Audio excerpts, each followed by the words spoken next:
Bonjour, Marie Landry, agronome pioneer dans le centre du Québec. Nous sommes actuellement à la ferme Bernovin du Club des champions du rendement et nous nous apprêtons à récolter la parcelle. On est finalement rendu à ce stade-ci, puis c'est une parcelle de haut rendement, potentiellement. Puis j'aimerais savoir rapidement, qu'est-ce que tu as fait de différent? Ben, ce que j'ai fait de différent dans ce champ-là, c'est plutôt des tests de biostimulants. Pour le reste, c'est pas différent, là. Le souci du détail, j'essaie de l'appliquer à la grandeur de mon entreprise, c'est sûr. Des choses aussi banales là, que débarquer en arrière du planteur pour voir l'état du potentiel, il est dans les poches de semences, mais c'est de le garder après. Là. C'est un peu un jeu d'erreur, l'agriculture. C'est essayer de faire le moins d'erreurs possible. Fait que, comme disait Vincent, ce qu'on a travaillé beaucoup, ce qu'on veut, c'est uniformité. Hein, uniformité de la levée pour avoir des épis qui sont toutes égales au niveau de la ligne d'épis. Fait que, on a travaillé aussi un peu sur le désherbage. Ici, c'est un champ qu'on a quand même beaucoup de prêles.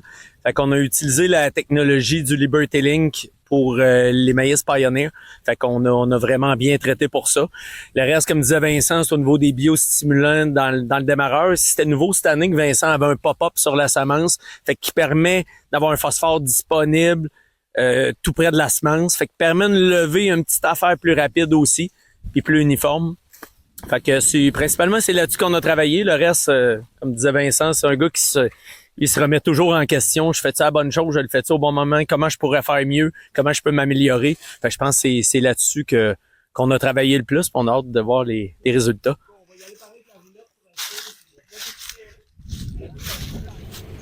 Moi, je vois toute ton excitation à savoir que c'est plein en arrière, hein? Quand même. On est content.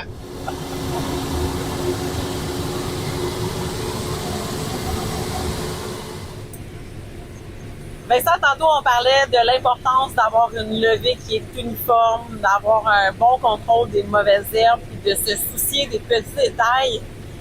Quand je te dis N-list, qu'est-ce que tu en penses dans le maïs, puis comment tu pourrais t'en servir sur ton entreprise? Ben, moi, je suis bien excité de cette arrivée-là. Si je me fie au soya, parce que dans le soya, je travaille avec les soya N-list. Ben, je trouve que c'est efficace et c'est facile à appliquer. Là. C'est pas un produit stressant parce qu'avant, ben là, je parle dans le cas de la prêle, c'était toujours un questionnement. Oui, j'ai fait mal à ma prêle, mais j'ai-tu fait autant mal à ma culture? Fait que finalement, j'ai pas de gain. Ben là, c'est comme une douche d'eau tiède sur ta plante. Là. Fait que, moi, j'ai vraiment adopté ça. Puis là, vu que c'est dans le maïs maintenant, ben, je suis bien content. Je vais pouvoir attaquer ma prêle des années consécutives. Fait que j'espère avoir encore un meilleur effet.